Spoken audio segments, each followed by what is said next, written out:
Mini episode 1229 of the FDH Lounge is brought to you by Sportsology, delivering unconventional columns and webcasts about sports, TV, music, movies, and more. Follow them on the web at sportsology.com. The FDH Lounge. You'll want to schedule your life around it.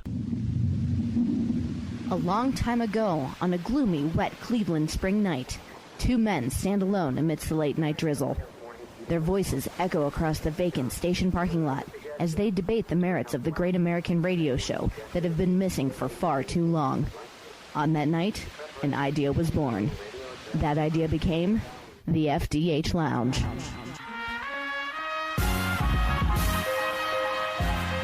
Welcome to the FDH Lounge. Yeah, that's true. And what's interesting is, you're how that could affect fights. What the cornermen are yelling, like they're going to have to increasingly, I probably think, go more so in code as far as instructions go. Like there's all kinds of things now with no crowd to obscure what the fighters can hear. You're right. This is a whole new world. Yeah, and before you had a crowd, so every coach is yelling and trying to get their folks through. Do this. You don't need to do this. You literally be like, hey, literally, don't do this. Right. You can speak it. And it's one of those things I think they're going to have to figure out going down the road as they continue to do these things. But it's going to be interesting to see as stuff opens up and heck happens in the world right up there. We're going to have the equivalent of like Peyton Manning with the Omaha, because the cornermen are going to have to kayfabe a little more on what the instructions are.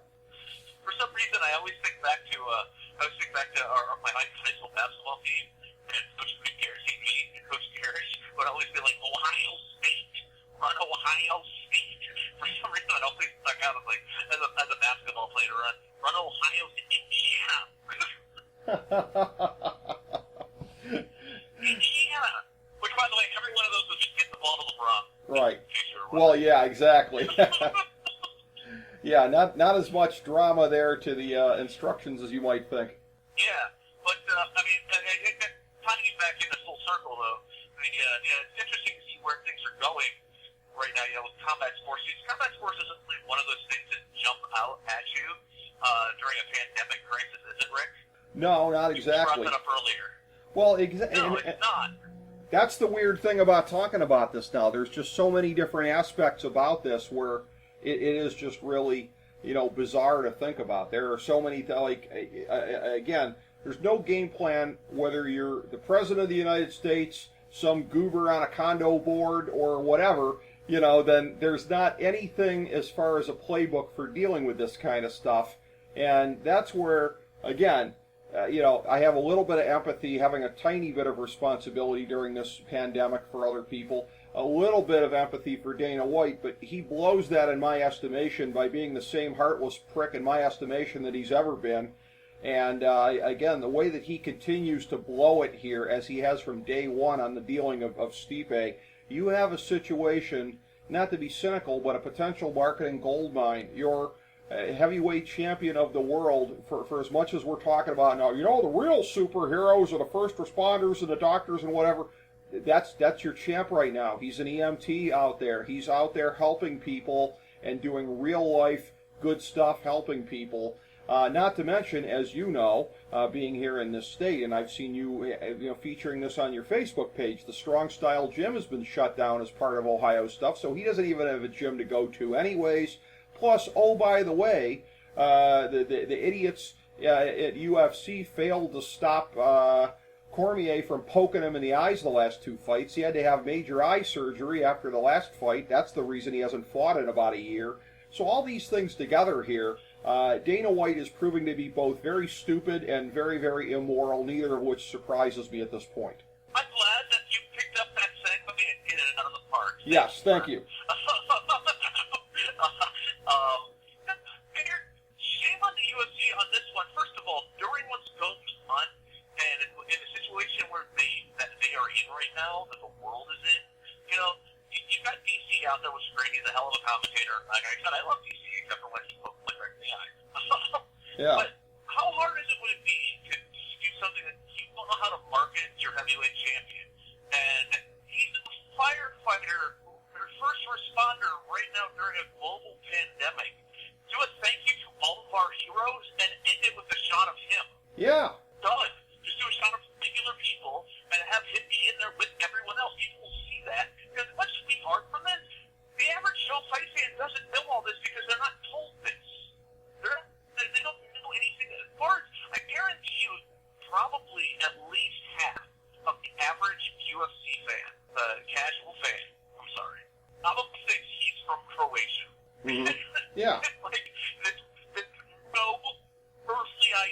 fact that, like, he's a first responder. None. And it's like, how are you not, like, running with things? Like, why is this not a show? Why is this not on UFC Fight Pass, Yeah. Where it's like, you see, like, where is it? Like, you're going out with the champ. It's like, that's crazy. Well, Okay. and think about it, Jake Digman, because if you are the UFC heavyweight champion of the world, and again, UFC has eclipsed what boxing used to be as far as its place in society. It's not as big as boxing was in society at its peak, but it's basically taken the place of where boxing was. And part of that tradition is, if you're the heavyweight champion of the world, you are the main man. You are the star. Picture in the NFL. Picture if Tom Brady was spending time, when he wasn't on the football field as a first responder. If LeBron was, do you think the commissioners of those sports wouldn't be marketing the shit out of it? Like, come on now. This is common sense. Yes. It'd be everywhere. Yes. There would be posters. Yes. Of, like, there'd be posters like Superman style of them and, like, I actually kind of want to make this up. It's like, I'm just thinking of Steve, like, taking a shirt off like Superman of, like, the paramedic with the belt on underneath. Yeah, I mean, and not to say that everybody... Sure, not to say that everybody's that smart. I mean, if Alex Ovechkin was a first responder, Gary Bettman would drop the ball or the puck, but most commissioners would be smart enough to be able to exploit this. And the NHL, that's an excellent analogy, I think, to Gary Bettman with to Dana White with his ineptitude, because I always used to, as a marketing guy, I always used to pull my hair out the fact that the Sedin twins... Yeah, that wasn't like a huge thing on Madison Avenue, that the league didn't put all of its eggs in that basket, because here's an analogy you'll like. What if Jerry Rice and Joe Montana were identical twins? Like, you don't have anything like this in any other sport, of where two players working synergistically are identical twins. And that ineptitude of Gary Bettman is mirrored. Yeah, exactly. Well, you're talking about a couple of ones that can't even run the ropes. Yeah, that would be as if the Sedin twins didn't even know how to do the equivalent of running the ropes. But as far as this goes, yeah, I mean, Dana White is on the Mount Rushmore of sports commissioner ineptitude. It's like, and from the very beginning, it's like, how do you not know how to do this? Like, I mean, like, I would love to sit down and be like, have an interview with Steve, like, do you refuse to go do things as the heavyweight champion? Are you like, no, I won't do this? Because if that's the case, then there's an issue. I don't see that being the case. I can't think of any reason why that would ever be the case. If you ever want to scratch that itch, Jake Digman, if you ever want to scratch that itch, I suggest this venue. Well, that'd be a fun chat. Yes, it Hey, would. we have to do video for that one. There you go. A Zoom chat. Zoom chat with the champ. But no, yeah. By the way, you know who's behind coronavirus? Who? Zoom chat. Good God, they've spammed $1 zillion during all this. Conspiracy theory. There's like 1,000 of them. I can deal with every day. It's pretty fun. Exactly. If you were to tell me, You're way too off course. are you going to tell me that Zoom was created in the Wuhan lab? Funded by Bill Gates, I think. I'm Yes. not sure.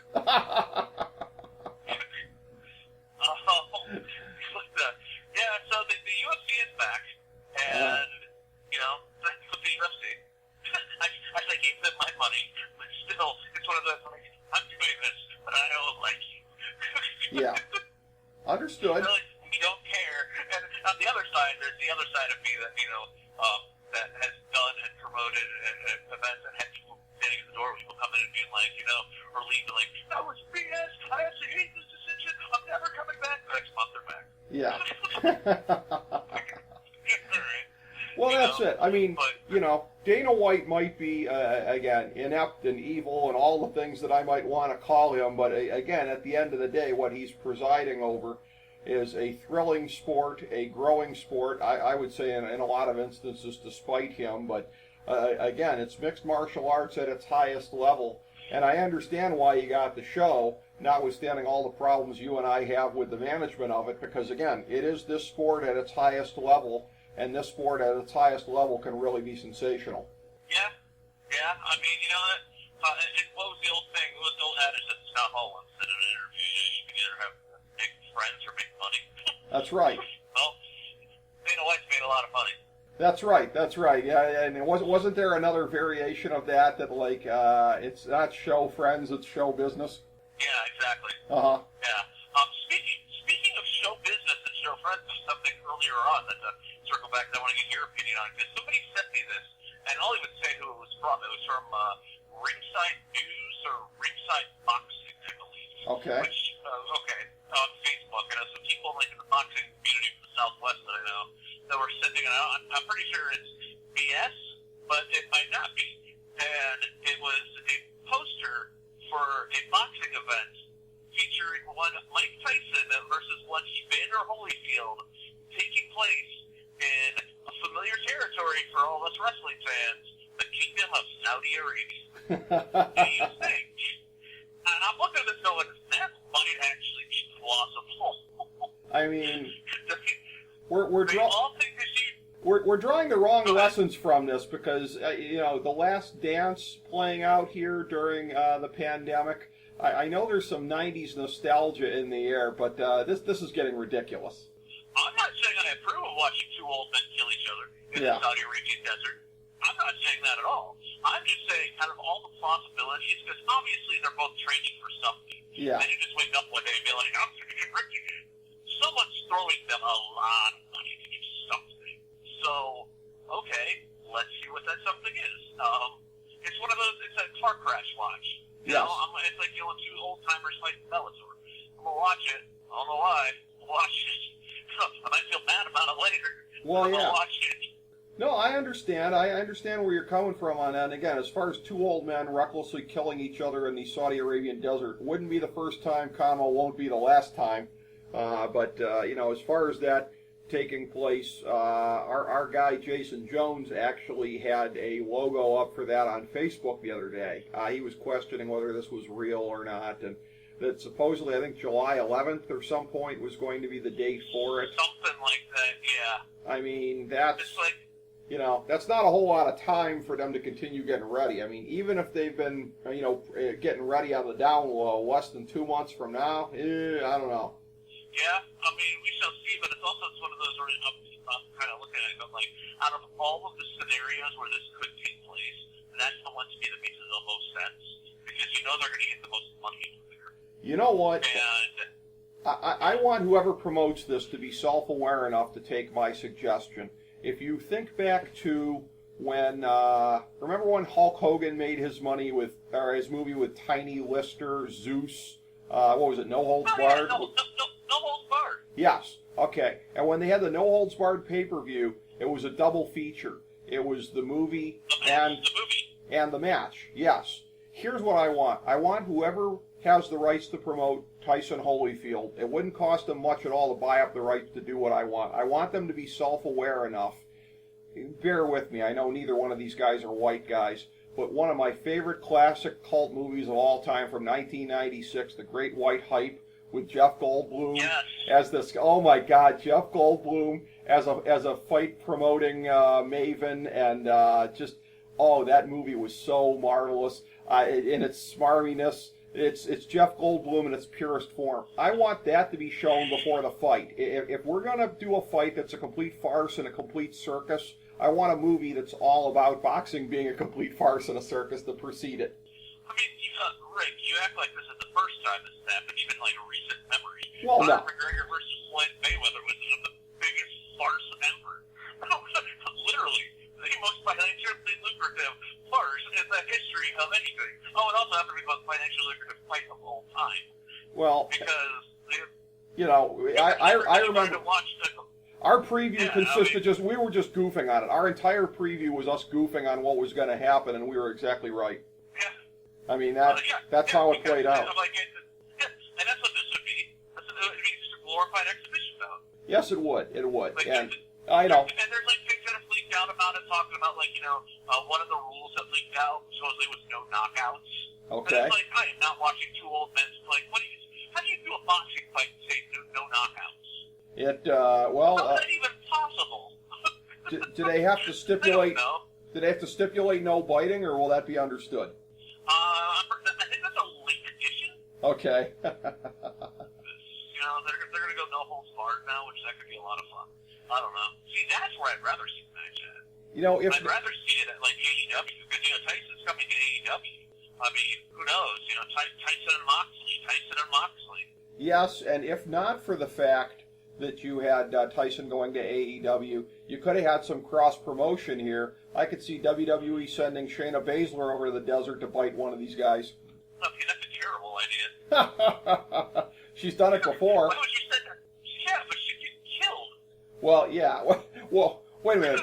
Wait. In an MMA fight or a boxing match? What do you have at your fight in? Well, or a wrestling match. A wrestling match will win. MMA, she'd get killed. She wasn't that good. if she could use MMA stuff on guys of that age, I don't know. You don't think they'd be sitting ducks for her? Oh, you're sending her over to fight Tyson? Tyson or Holyfield. Oh, all right. Well, that's kind of crazy. Now, I mean, Saudi Arabia would probably sanction that. Yeah, but she's got to get him to the ground or submit him. That's true. I mean, she's got to jump on that. Could be the weirdest thing. For some odd reason, the thought of, like, Tyson and Shayna Baszler actually intrigues me more because I think they would work it. Holyfield, I don't know if he would work it or not. Right. He did do the whole bit with Matt Hardy, though, so he might work it. Mm-hmm. Yeah. Well, I mean, I don't know. Screw Shayna Baszler. If you're going to spend the money, just send Ronda Rousey. That's right. That's Everyone true. would lose their shit. Ronda Rousey versus Mike Tyson, what? Right. Yeah, I mean, Shayna Baszler doesn't have the mainstream Q factor. I just mentioned her because she was she was one of the only other ones with a famous biting deal. Yeah, that'd be the only one I was thinking. You could send Ronda Rousey over there for that, and everybody would lose their minds, and that would be the equivalent of that might actually break the pay-per-view record by right there. Which that might actually break the record of McGregor and Floyd Money Mayweather. Which is really funny. It took them this long to realize pro wrestling that wins you the most. When you control the outcome, is how you can make the most money. Exactly. Although you can control the outcome at least for one gender. For another gender, if one of your performers happens to get pregnant, then you lose your creative control, so to speak. Oh yeah. So is CrossFit Jesus going to be a babyface now? Because I don't really watch it, but I did watch I watched the building match, and I watched the building match, which that was just did you watch the building match? I did, and it was really weird, and it was a little too cute and a little too self-referential, but I will say this, that since they did an angle the other night of Seth Rollins ostensibly taking out Rey Mysterio's eye, no, I don't think they're trying to retrofit him as a babyface anytime soon. Oh, okay, yeah, I don't know. That's good to know. Yeah. There's one thing that was missing from the building match, and I was like, shame on them. Why wasn't John Morrison in this match? He could have parkoured his way all the way up the building, and that would have been fantastic. Just him hopping around from room to room. That would have been incredible. Yeah, that could have been fun. But, yeah, I have no interest in it. It's bad. I don't know. It's really, like, how could you get... Like, I was telling my father, I'm like, I can't watch... I'm like, COVID-19 has done something that I never thought I would say. I can't watch WWE. I just can't watch it. It's just so cringeworthy bad. And he goes, it was always cringeworthy bad. I'm like, yeah, but at least I can laugh at the audience. They do it to react. When there's no audience to react to it, it's just like, you're just really, really terrible, bad improv comics. And I can go to a socially distanced comedy club and watch this. But I want to see bad comedy written by a 70-year-old man. Well, I can't believe I'm actually going to bring this back around to our core topic, but I am. The one thing that I think is an exception to the rule of what you just said, the NXT main event the other night, the MMA-dominated main event of Matt Riddle v. Timothy Thatcher, I mean, that was pretty damn good. I didn't see that. I'm thinking I should watch that. Seek it out on the network. Seek it out. Tell me what you think afterwards. I think you'll really enjoy it. It was really, really excellent. It was not the kind of thing that you're used to seeing, and it's a thing where, again, it makes sense to book them that way. But as you said, WWE so often goes away from that. Thank God, I think to this day, Vince McMahon doesn't have real strong fingerprints on NXT. If he did, you never would have seen a match like that. But it was pretty damn good. Yeah, I will. I trust your judgment. You know what I like. Yes. Big Hostels going at it. Yes. I'm a fan of the UFC heavyweight division. You know. Yes. So it was that's pretty why amazing. Two cities, sometimes it's fun to watch. It's fun to watch you guys go at it in a back and forth slugfest. But when one side of it isn't fighting back, then it's just sad.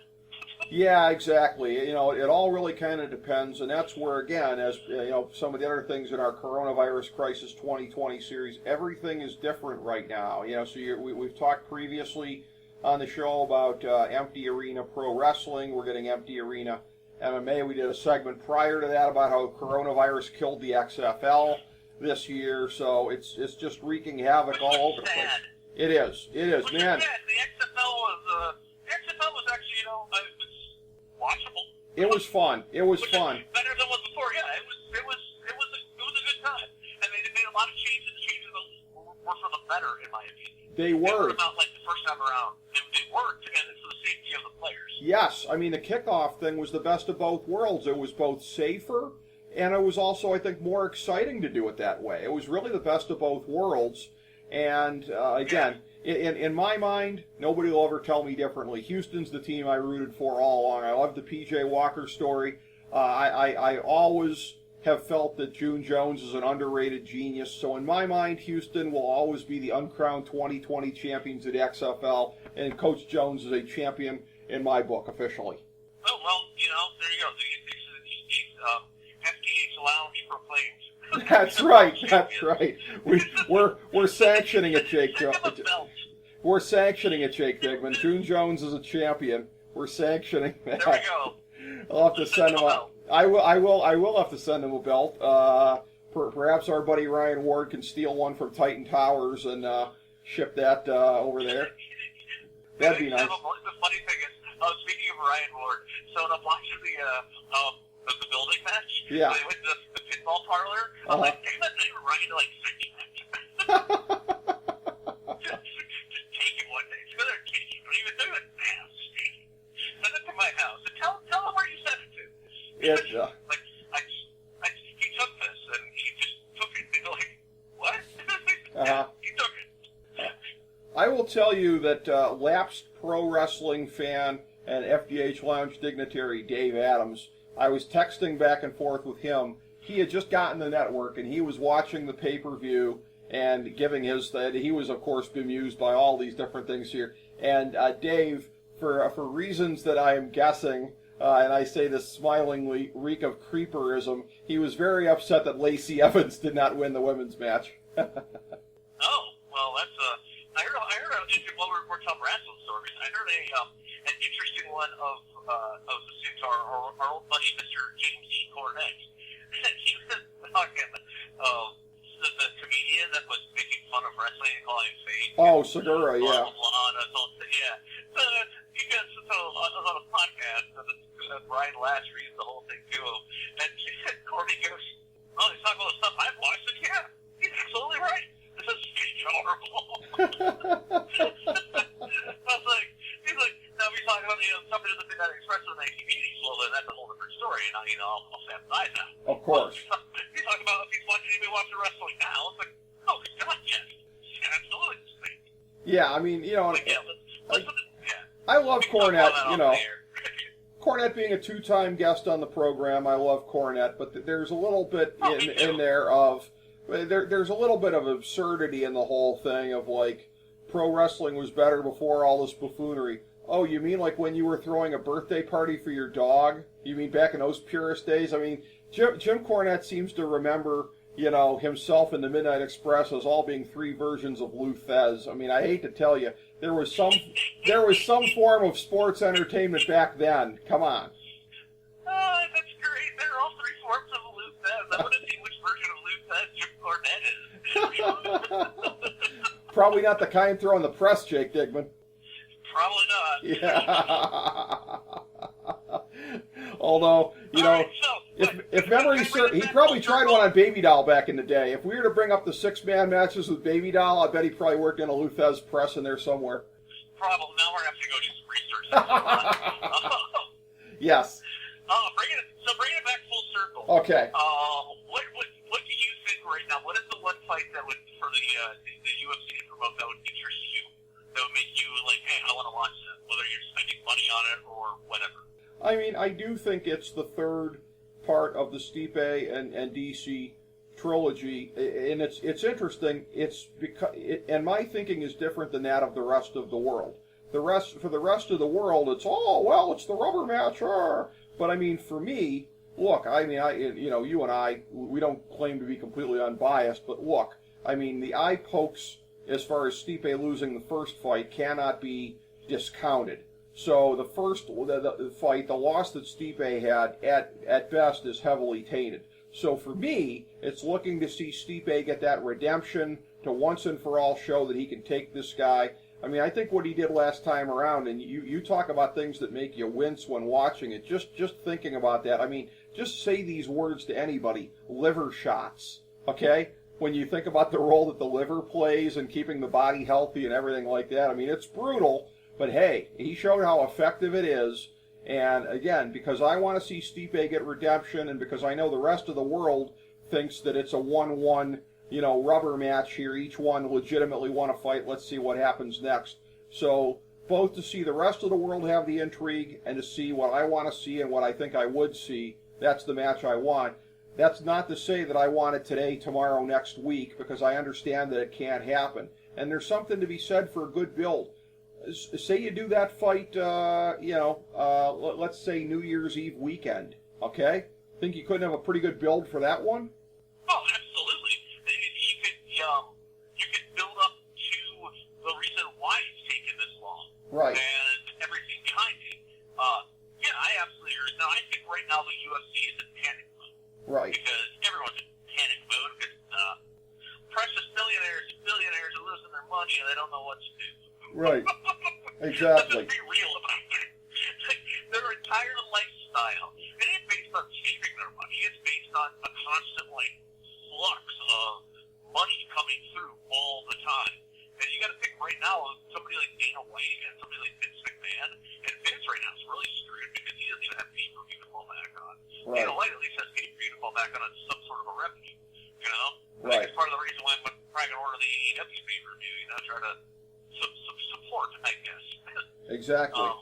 But, it's just like, they don't have that coming back on, so it's just, this is the only form of revenue they have coming in besides, I don't know, merchandise is going to be right now or anything. It's interesting to see how things are, and how this is going to translate also into other sports, too. Baseball. Man, we're supposed to be second month of the season now. Well, and here's the thing. I'm very critical of that because, again, I don't think any sport is...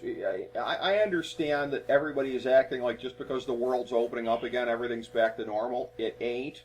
At best, we are in a narrow decline of cases and fatalities at the moment. At best. So my whole thing is, any sport is not being serious if they're not first and foremost looking at the biodome thing here. Baseball should just be down in Arizona. Adam Silver's a smart man, as we already knew. He's saying Vegas and Orlando as the sites. Any sport that is not looking at it from a narrow, constricted point of view is doing itself a disservice. You put these athletes back out there mingling with the rest of us germy people in society, and you're going to end up shutting it down again. I 100% agree with you. Yeah. I 100% agree with you. Arizona, for sure, the idea of Arizona, that actually makes perfect sense. That way you don't have to travel. You can almost do it in an isolated thing, or if you're playing now, you're doing this, I don't know where everyone's going to play at until they can figure all that out.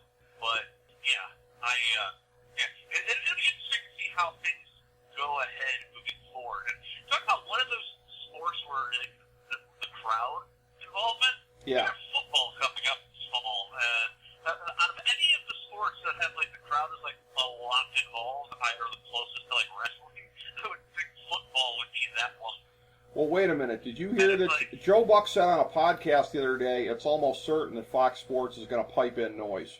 So it'd be hilarious if it was Goldberg. They're going to pipe in noise? They're going to pipe in crowd noise, yes. Oh, my God. Yep. The stupidest thing I've heard since WCW, to make sure. Yes. Well, there you go. Actually, everybody remembers they think of the pipe in crowd chants, they think of Goldberg. And that's actually not what I think of. The first one I think of, always pops into my head, is Bobby Eaton at WrestleWar 91, who's a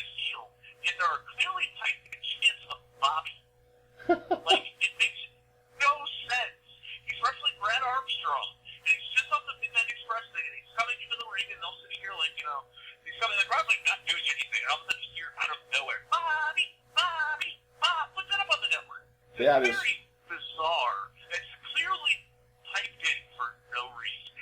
Oh, that's hilarious. I gotta check that out. But by the way, as far as things going back full circle to UFC, I'm going to bring something to note here, a little bit of a public service announcement, and for once I'm not even being a little bit cynical or sarcastic when I say it. Joe Rogan had somebody on his podcast the other day, a doctor on there, highlighting something I had heard recently here, and that is for anybody listening out there, very important tip for y'all, and thank God a friend of mine told me this 2-3 months ago. I've been on this since then. Vitamin D. This doctor on the Rogan show was talking about it, and that in places where there is a big outbreak but low fatalities, you're finding that the people are fairly vitamin D rich. A lot of the times where there's outbreaks where a lot of people are dying, vitamin D deficiencies, including, and Scott Adams of Dilbert fame, he's actually, believe it or not, one of the better follows on this subject on Twitter, and he was actually commenting on this. Here's something nobody knew until recently, probably. The prisons serve food that is either high in vitamin D or infused with vitamin D to compensate for the fact that prisoners can't go outside. Vitamin D is a natural antidepressant, etc. I never knew that prisons were rich in vitamin D food, but anyways, that's one of the reasons you ain't getting a lot of people in the prisons croaking from this even when there's outbreaks. So the Joe Rogan tie-in justifies me bringing it up here. Go get your vitamin D, people, in the recommended daily allowances, of course. Can you put up like your picture for this and you post it up on the YouTube? Should be Kurt Angle doing his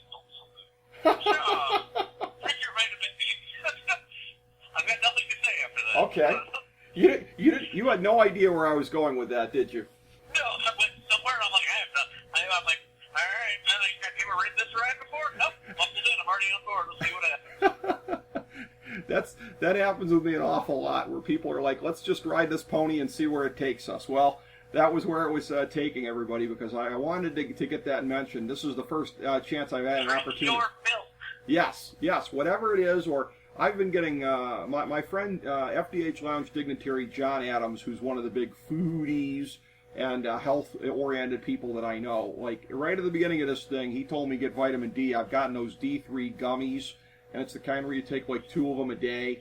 So I feel like I'm pretty good on that. So any of y'all out there, and see, and I'm one of these people too, I can't spend a lot of time in the sun, or else they're going to have to be zapping things off of my neck, which I got to go get a few more things zapped off my neck this summer.